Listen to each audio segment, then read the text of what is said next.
point, and that is Gaza Strip is also having a border with Egypt. Oh, yes. Which means that every time that there is an international discussion about a blockade of Gaza, there should be remembered that there is another opening, Rafah border pass to Egypt. And there is a lot of control and a lot of goods that can come across from Egypt to Gaza. And there is a choice of another country about this and an involvement of Egypt about the situation. And what is their choice? Well, for a long time, the Rafah opening has been open, actually the same as the two other border crossings that Israel and Gaza were having. Only a week ago, if you were going to all these three border crossings, you would have seen them open with many trucks, foods, supplies, people crossing. It was an open and active border crossing between the two countries and Gaza Strip. This all ended when Hamas was deliberately attacking the two border passing with Israel. They were coming across with bulldozers that were provided to them as part of their rehabilitation efforts following the previous rounds. So instead of taking good use of that bulldozers and other materials, they were using them to attack Israel.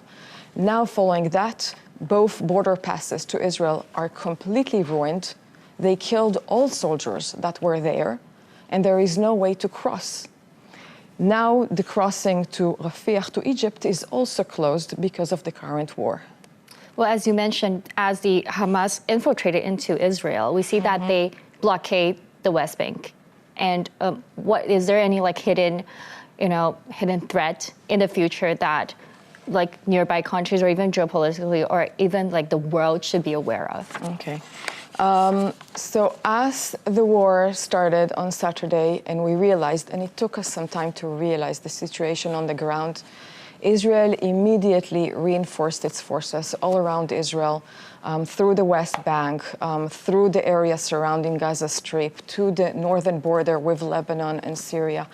We are now going through recruitments of 360,000 Israeli people to our military. They're going now into preparation, intensive training for this war.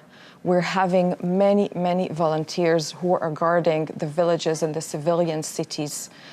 We're taking under consideration that taking the chaos that was happening on Saturday, we had Hamas terrorists who entered Israel, and we're looking and continue to look for them. It took few days to find some of them, but this is something that is ongoing. Well, as Israel has initiated retaliation, a total blockade of the Gaza area. Now, the target is Hamas, that's for sure, but there is also civilians in Gaza. How can they be protected? So Hamas is the target. Yeah. The Palestinian civilization is not.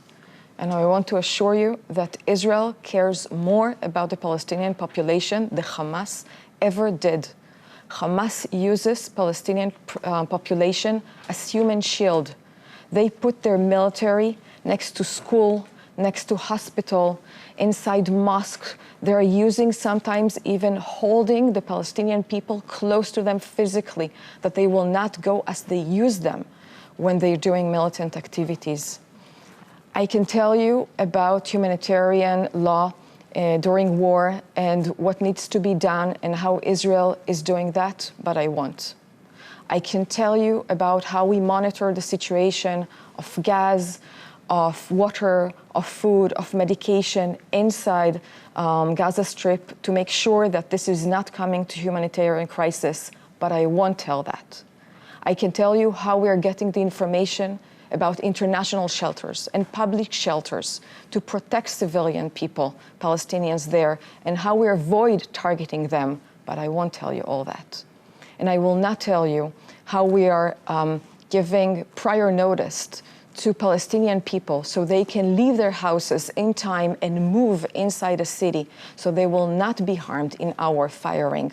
But I won't do that. I won't do that because this is not the story. The Israeli citizens that were murdered on Saturday morning got zero notice. Zero. They were butchered inside their houses, some of them inside their beds. Zero notice.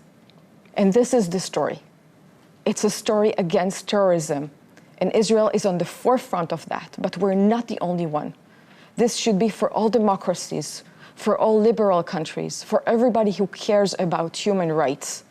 This should be something that they should be outrageous at and stand beside Israel in this fight.